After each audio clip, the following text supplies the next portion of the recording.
ನಮಸ್ಕಾರ ವೀಕ್ಷಕರೇ, welcome back. ಈಗಾಗಲೇ ಕೇಂದ್ರ ಬಜೆಟ್ ಮಂಡನೆ ಏನೋ ಮುಗಿತು.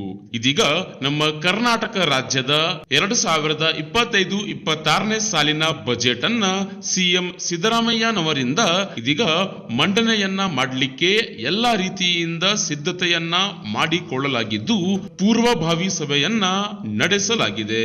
ಸಿಎಂ ಸಿದ್ದರಾಮಯ್ಯ ಅವರ 16ನೇ ಬಜೆಟ್ ಹಲವು ವೈಶಿಷ್ಟ್ಯತೆಗಳಿಂದ ಕೂಡಿದ್ದು ರಾಜ್ಯದ ಇತಿಹಾಸದಲ್ಲಿಯೇ ಇದೇ ಮೊದಲ ಬಾರಿಗೆ 4 ಲಕ್ಷ ಕೋಟಿಗೂ ಹೆಚ್ಚು ಅನುದಾನ ಹೊಂದಿರುವ ಒಂದು ಬಜೆಟ್ ಅನ್ನ ಮಂಡನೆ ಈ ವರ್ಷದಲ್ಲಿ ಮಾಡಲಿದ್ದಾರೆ.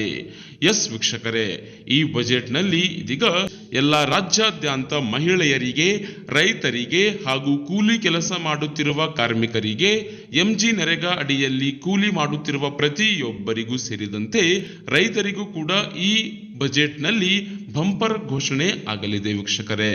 ಹೌದು, 5 ಗ್ಯಾರಂಟಿ ಯೋಜನೆಗಳನ್ನು ಕೂಡ ಮುಂದುವರೆಸುವ ಮೂಲಕ ಇದೀಗ ಈ ಬಜೆಟ್ ಅನ್ನ ಇದೀಗ ಸರ್ಕಾರವು ಮಂಡನೆ ಮಾಡಲಿಕ್ಕೆ ಎಲ್ಲಾ ರೀತಿಯಿಂದ ಸಿದ್ಧತೆಯನ್ನ ಮಾಡಿಕೊಂಡಿದೆ ಎಂದು ಖುದ್ದಾಗಿ ಸರ್ಕಾರವು ಮಾಹಿತಿ ಬಿಡುಗಡೆಗೊಳಿಸಿದೆ. ಈ 2025-26ನೇ ಸಾಲಿನ ಬಜೆಟ್ ಅನ್ನ ಸಿಎಂ ಸಿದ್ದರಾಮಯ್ಯನವರು ಇದೇ ಮಾರ್ಚ್ 7ರಂದು ಮಂಡನೆಯನ್ನ ಸಿಎಂ ಸಿದ್ದರಾಮಯ್ಯ ಅವರು ಮಾಡುತ್ತಿದ್ದಾರೆ.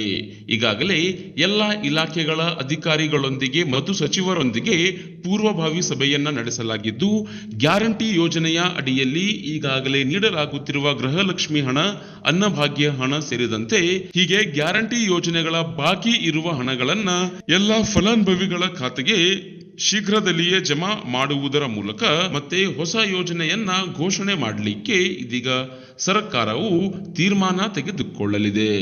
ಎಸ್ ವೀಕ್ಷಕರೇ, ಸರಾಸರಿ ಅರ್ಧ ಗಂಟೆಗೂ ಹೆಚ್ಚು ಅವಕಾಶವನ್ನ ಈ ಬಜೆಟ್ ನಲ್ಲಿ ಇದೀಗ ಸಿಎಂ ಸಿದ್ದರಾಮಯ್ಯನವರು ತೆಗೆದುಕೊಳ್ಳಲಿದ್ದು, ಒಳಾಡಳಿತ, ಕೈಗಾರಿಕೆ, ಮೂಲಭೂತ ಸೌಲಭ್ಯ, ಸಣ್ಣ ಕೈಗಾರಿಕೆ, ಇಂಧನ ಬೆಲೆಯಲ್ಲಿ ಏರಿಳಿತ, ಲೋಕೋಪಯೋಗಿ, ಕಾರ್ಮಿಕ, ಶಾಲಾ ಶಿಕ್ಷಣ ಇಲಾಖೆ ಸೇರಿದಂತೆ ಆಹಾರ ನಾಗರಿಕ ಸರಬರಾಜು ಮತ್ತು ಎಲ್ಲಾ ವಲಯದಲ್ಲಿ ಅಧಿಕ ಅನುದಾನವನ್ನ ಬಿಡುಗಡೆ ಮಾಡಲಿದ್ದಾರೆ ಎಂದು ಅಧಿಕೃತವಾಗಿ ಇದೀಗ ಆಂತರಿಕ ಮಾಹಿತಿ ಲಭ್ಯವಾಗಿದೆ.